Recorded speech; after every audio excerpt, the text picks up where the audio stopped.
Bonjour à tous, c'est Podam pour vous présenter un nouvel épisode de Sapiens.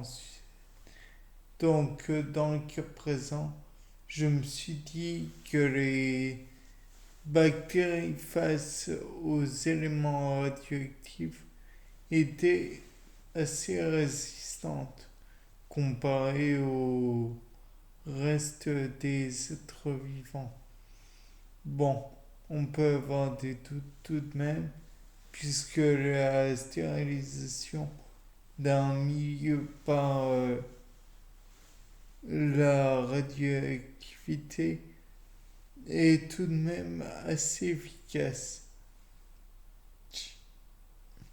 De plus, il est envisageable de noter tout de même que si la bactérie va subir va résister plutôt, elle va subir des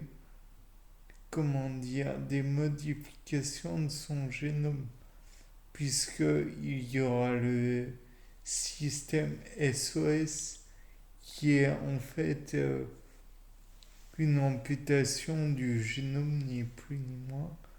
Il va y avoir les non, homologue, euh, junction, oui, NHJ. Donc en fait une façon de reproduire un brin d'ADN à partir de son homologue. Bon, dans tous les cas de figure, il y a aussi les plasmides qui vont peut-être permettre de servir de résistance et à reformer comment dirais-je, le matériel nucléaire. Néanmoins, la bactérie va tout de même avoir du mal à se remettre de la l'irradiation. Il est vrai néanmoins que si le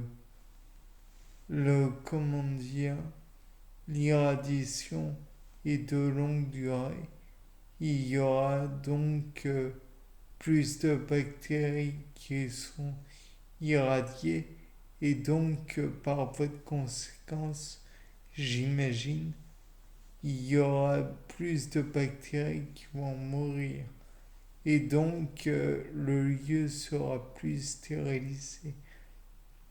Néanmoins, ça veut aussi dire qu'il y aura plus de bactéries qui résisteront, ou plutôt que la proportion des bactéries qui ont résisté à l'irradiation seront potentiellement plus solides, disons, face à l'irradiation. Peut-être auront-elles développé des gènes qui leur permettent de résister à cette radioactivité. Après tout, la radioactivité est un ensemble de contraintes du milieu. Peut-on dire que face à toutes ces contraintes, la bactérie pourrait produire des résistances et ou alors peut-être pourrait-elle produire de quoi se reformer, c'est-à-dire dans le sens où peut-être qu'un organite serait lésé et peut-être que par la suite, dans son génome, elle aurait de quoi faire dire au reste des organites comment le réparer cet organite. Peut-être aussi que cet organite serait beaucoup trop lésé et demanderait beaucoup trop de réparation pour que finalement euh, on puisse le réparer. Donc finalement, peut-être que la bactérie à terme va se délester et préférer conserver son énergie.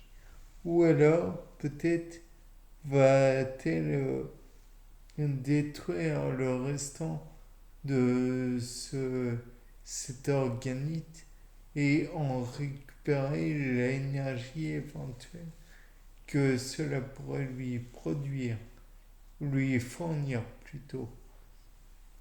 Peut-être que à terme, ces organites qui seraient détruits par la radioactivité ou l'activité, oui, par la radioactivité, le fameux A de t égale à 0 fois exponentielle moins lambda t.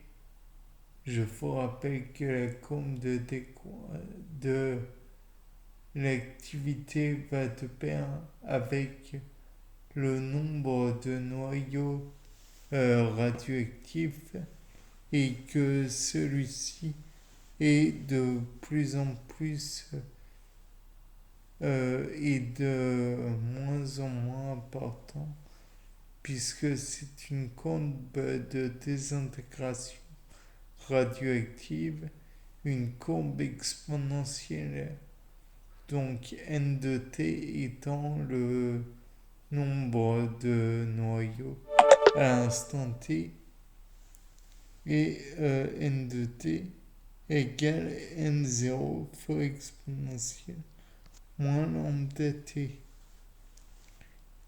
De là, je ne suis pas sûr que s'il y a des contraintes dans le milieu qui fassent que les éléments nutritifs que consomme habituellement la bactérie lui permettent de continuer à survivre, mais peut-être que, étant donné qu'il y a d'autres bactéries de tuer, elle pourrait se renforcer entre guillemets en prélevant les plasmides qu'il y aurait, bien qu'ils pourraient être dépourvus de gènes de résistance par la suite, ou alors un peu trop détériorés. Cela serait donc uniquement des gènes, des plasmides inutiles, vides, donc en somme inutiles. Bien, c'était Paul Dame pour un nouveau Super en Sucette. Au revoir.